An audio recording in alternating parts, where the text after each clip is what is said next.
இதுல 6வது பாடலிலே வள்ளல் பெருமானார் நமக்கு சொல்லுகிறார், உள்ளத்தே நிறைந்த ஒரு பொருளை பெரும் கருணை உடைய பெரும் பதியை அப்படின்னு சொல்றார்.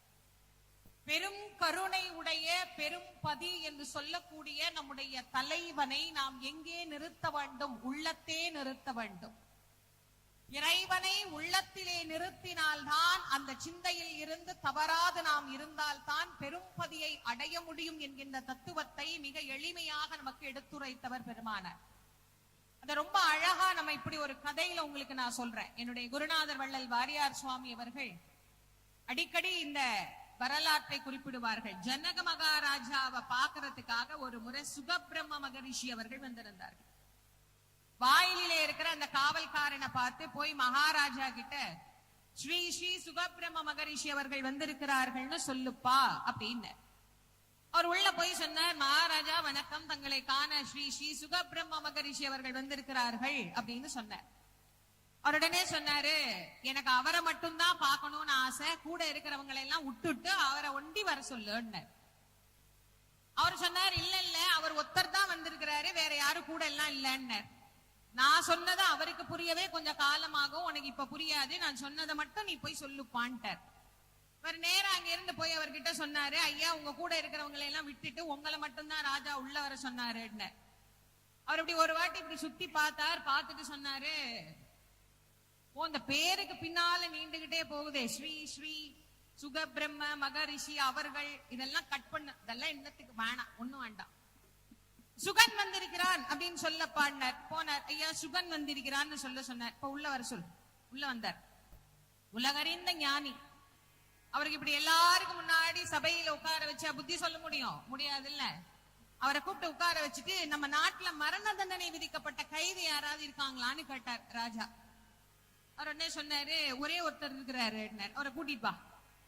அவர் வந்த உடனே கேட்டார், உனக்கு வாழணும்னு ஆசை இருக்கான்னு கேட்டார். சாக போறவனை போய் வாழணுமான்னு கேட்டா அவனுக்கு எப்படி இருக்கும்? நான் ஆமா ராஜா, நான் செஞ்சது தப்பு தான், நீங்க கொடுத்த தண்டனை சரிதான், ஆனா நான் தப்பெல்லாம் உணர்ந்துட்டேன், திருந்திட்டேன், எனக்கு ஒரு வாய்ப்பு கொடுத்தீங்கன்னா நான் வாழ்வேன். சரி, நீ வாழ்றதுக்கு நான் ஒரு வழி சொல்றேன். முதல்ல அவன் தலையை மொட்டை அடிச்சு கூட்டிட்டு வாங்க. போய் அவன் தலையை மொட்டை அடிச்சு கூட்டிட்டு வந்தாச்சு. ஒரு கிண்ணத்தை கொண்டு வா, அந்த கிண்ண நிறைய எண்ணெய் ஊத்து. அந்த எண்ணெய் கிண்ணத்தை கொண்டு வந்தா ஒரு மொட்டை தலையில வச்சாச்சு. ராஜா சொன்னாரு, இந்த மொட்டை தலையில உனக்கு ஒரு எண்ணெய் கிண்ணம் வச்சிருக்கிறோம் பாத்தியா, இந்த கிண்ணத்தில இருந்து ஒரு சொட்டு எண்ணெய் கூட கீழே சிந்தாம நீ இந்த நகரத்தை ஒரு முறை சுத்திட்டு வந்துட்டீன்னா உனக்கு மரண தண்டனை கிடையாது அப்படின்னு. உடனே அவரு என்ன பண்ணாரு, சுத்துறதுக்காக அப்படி போயிட்டார். இப்படி போன உடனே இல்ல, ராஜா என்ன பண்ணாரு, மந்திரியை கூப்பிட்டு சொன்னாரு, இங்க பாருங்க, இவர் எந்த வழியில சுத்தி வர்றாரோ அந்த பக்கம் உயர்ந்த வான வேடிக்கை, ஆடல் பாடல் கொண்டாட்டம் மானாட்டம் மயிலாட்டம் குயிலாட்டம் வான வேடிக்கை எல்லாம் ஏற்பாடு பண்ணு. இது தேவையா? அவனையும் அனுப்பிச்சு விட்டுட்டு பின்னாடியே அதையும் அனுப்பிச்சு அவன் எப்படி சுத்துவான்? ஆனா எல்லாம் ஏற்பாடு பண்ணார். எல்லாம் நடக்குது. அவரும் சுத்தி முடிச்சுட்டு அரண்மனைக்கு வந்துட்டாரு. பார்த்தா ஒரு சொட்டு எண்ணெய் கூட கீழே சிந்தவே எல்லாம் அப்படியே இருக்கு. ராஜா கேட்டாரு, உனக்கு தண்டனை எல்லாம் கிடையாது, நீ வீட்டுக்கு போயிடலாம். அப்பா, மரண தண்டனை நீக்கி விட்டீர்களே மகாராஜா, எனக்கு ரொம்ப சந்தோஷம், கோடி கோடி கோடி கோடி கும்பிடுனார். இது ஆனா இதுக்கு முன்னாடி என் கேள்விக்கு பதில் சொல்லுங்க மகாராஜா, நீனே இந்த நகரத்தை எல்லாம் சுத்தி வந்தீல, அப்ப என்னத்தை பார்த்த?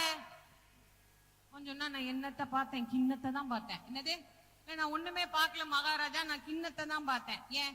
இல்ல, இதுல என்ன ஒரு சொட்டு கீழே சிந்திருச்சுன்னா உயிர் போயிடுங்கிற பயம், அதனால என்ன சுத்தி என்ன நடந்ததுன்னு நான் எதையுமே பார்க்கல, நான் கிண்ணத்தை மட்டும் தான் பார்த்தேன். சுகர் எந்திரிச்சார், புரிஞ்சிருச்சு, போயிட்டார். உங்களுக்கும் புரிஞ்சிருக்கும் நினைக்கிறேன். புரிஞ்சுதா இல்ல புரிஞ்ச மாதிரி இருந்ததா? இல்ல, புரிஞ்சுது, புரியும், புரிய போகிறது, புரியவே இல்லையாமா. இந்த மொட்டை தலையில எண்ணெய் கிண்ணத்தை வச்சு ராஜா அவரை சுத்த விட்ட மாதிரி கடவுள் நம்மளை எல்லாம் என்ன பண்ணிட்டாரு, மனசாகிய மொட்டை தலையில இறை சிந்தனை என்கின்ற எண்ணெய் கிண்ணத்தை வச்சு நம்மளையும் இந்த உலகத்தை சுத்த விட்டார். விட்டவர் சும்மாவே விட்டுருந்தா நாமெல்லாம் நல்லா இருந்திருப்போம். பின்னாடியே என்ன அனுப்புனாரு? ஆசை, பதவி, பணம், புகழ், மானாட்டம் மயிலாட்டம் ஒயிலாட்டம் குயிலாட்டம் எல்லாம் ஆடுது. அதை விட நாம தலைகீழ ஆடுறோம். அவன் ஆடுற ஆட்டத்துல கிண்ணமே குப்பர கவுந்து குதிக்குதுங்க. அப்புறம் எங்க இருந்து ஒரு சொட்டு என்ன கீழே விழாம நாங்கெல்லாம் வாழ்றது? என்னைக்கு ஒரு சொட்டு என்ன கூட கீழே சிந்தாமல் ஒருத்தன் நகரத்தை சுற்றி வந்து தன் மரணத்தை வென்றானோ, அதுபோல் இறைவன் என்கின்ற எண்ணெய் கிண்ணத்தில் இருந்து நம்முடைய கவனத்தை ஒரு சிறிதும் நாம் மாறாது வாழ கற்றுக்கொள்ளுகிறோமோ, அன்றைக்குத்தான் மரணமில்லா பெருவாழ்வு என்கின்ற பெருவாழ்வு நமக்கு கிட்டும் என்பதை வள்ளல் பெருமானார் வலியுறுத்தி நமக்கு சொல்லுகின்றார். அந்த கலையை கற்றுக்கொண்டு நமக்கும் கற்று தந்தவர். அதைத்தான் இங்கே பதிவு செய்கின்றார். உள்ளத்தே நிறைந்த ஒரு பொருளை, பெரும் கருணை உடைய பெரும் பதியை இறுக பற்றி கொண்டு உன் மனத்தகத்தை வைத்துக் கொண்டால் அவன் உனக்கு அளிக்கின்ற வாழ்க்கை என்ன? மரணமில்லா பெருவாழ்வு என்கின்ற வாழ்க்கை.